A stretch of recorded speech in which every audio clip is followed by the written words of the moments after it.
नमस्कार शेतकरी मित्रांनो, आपण 3 सप्टेंबर 2025 रोजी नमो शेतकरी हप्त्याबाबत अपडेट दिली होती. ती अपडेट आता समोर आलेली आहे. आता नमो शेतकरी हप्ता 7वा हप्ता दिनांक 9 सप्टेंबर 2025 वार मंगळवार किंवा काही शेतकऱ्यांना बुधवार दिनांक 10 सप्टेंबर रोजी वितरित होणार आहे. या वितरण सोहळ्याचे मुख्यमंत्री देवेंद्र फडणवीस, उपमुख्यमंत्री अजितदादा पवार व तसेच उपमुख्यमंत्री एकनाथ शिंदे यांच्या उपस्थित वितरण होणार आहे.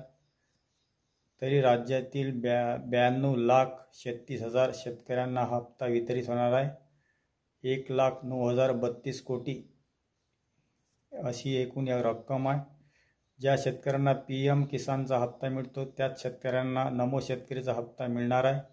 तरी सर्व शेतकऱ्यांसाठी ही आनंदाची बातमी आहे. 9 किंवा 10 तारखेला सर्व शेतकऱ्यांच्या खात्यात हा हप्ता वितरित करण्यात येईल. धन्यवाद.